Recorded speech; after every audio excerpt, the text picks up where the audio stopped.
حضرت عمر کا اسلام لانا اسلام کے لیے عزت کا ذریعہ بنا اور بلند آواز سے نعرہ تکبیر مکے کی فضاؤں میں بلند ہوا۔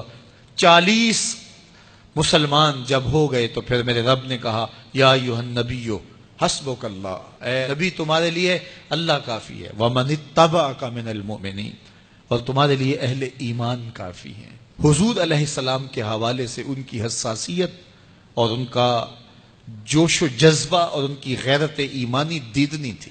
حضرت شاہ ولی اللہ محدث دہلوی علیہ رحمہ فرماتے ہیں کہ 17 مقامات پہ قرآن مجید میں حضرت عمر کی رائے کے مطابق قرآن نازل ہوا۔ یہ اللہ نے حضرت عمر کو شان عطا فرمائی۔ اور پھر جب حضور علیہ السلام کے وصال کے بعد حضرت عمر سیدنا صدیق اکبر کے وصال کے بعد بھی تخت خلافت پہ بیٹھے، 22,55,000 مربع میل پہ آپ کی حکومت کی حدود پھیل گئی، اور حضرت عمر کی حکومت صرف انسانوں پر نہیں تھی، عمر کی حکومت پانیوں پر بھی تھی، عمر کی حکومت آگ پر بھی تھی، عمر کی حکومت ہواؤں پر بھی تھی، اور عمر کی حکومت دھرتی پر مٹی پر بھی تھی۔ آپ جانتے ہیں کہ مصر کے گورنر نے لکھا کہ یہاں تو عجیب کہانیاں ہیں۔ کیا ہوا؟ کہا کہ دریائے نیل اتنی دیر تک چلتا نہیں جب تک ایک نوجوان لڑکی کو زیورات سے آراستہ کر کے نیل میں ڈالا جاتا ہے، پھر نیل چلتا ہے، اور یہ برسا برس رسم جاری ہے۔ حضرت عمر کے پاس جب یہ پیغام پہنچتا ہے تو حضرت عمر نیل کو خط لکھ رہے ہیں، بسم اللہ الرحمن الرحیم، مصر کے نیل کے نام عمر کا خط، اور آگے لکھتے ہیں اے نیل اگر تو اللہ کے حکم سے چلتا ہے تو چل، ورنہ تیری کوئی ضرورت نہیں ہے۔ اور رکا لکھ کر کاشت کو دیا، جا کے یہ دریائے نیل میں ڈال دو۔ اللہ اکبر، جن کے رکے دریا بھی مانتے ہیں، پانیوں پر بھی حکومت ہے۔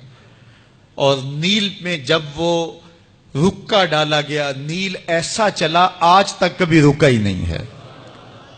پانیوں پر حکومت، ہواؤں پہ حکومت۔ مسجد نبوی کا ممبر ہے، عمر خطبہ دے رہے ہیں، عراق کے علاقہ نہاون میں جنگ ہو رہی ہے، مدینے سے 1 مہینے کی مسافت ہے، 1 مہینہ مسلسل چلیں تو نہاون آتا ہے۔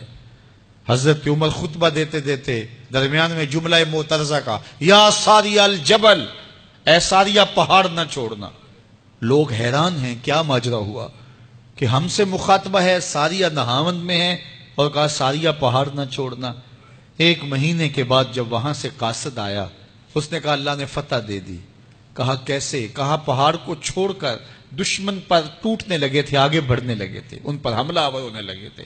اچانک عمر کی آواز آتی، پہاڑ کو نہیں چھوڑنا، کیونکہ اگر ہم پہاڑ کو چھوڑ دیتے دشمن پیچھے سے حملہ آور ہونے کے لیے تیار کھڑا تھا۔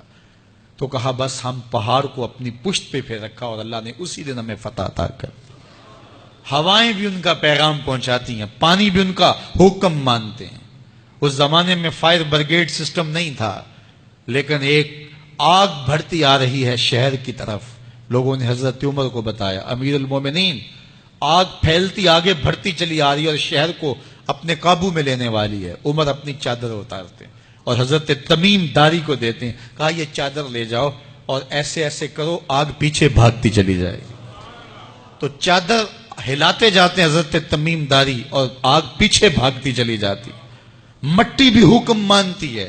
ایک لونڈی کھڑی رو رہی ہے راستے میں، کہا تجھے کیا ہوا؟ کہا ٹھوکر لگی، میرا تیل زمین میں بہہ گیا، میری مالکہ بڑی سخت ہے، وہ مجھے کہے گی تم نے یہ کیا کیا۔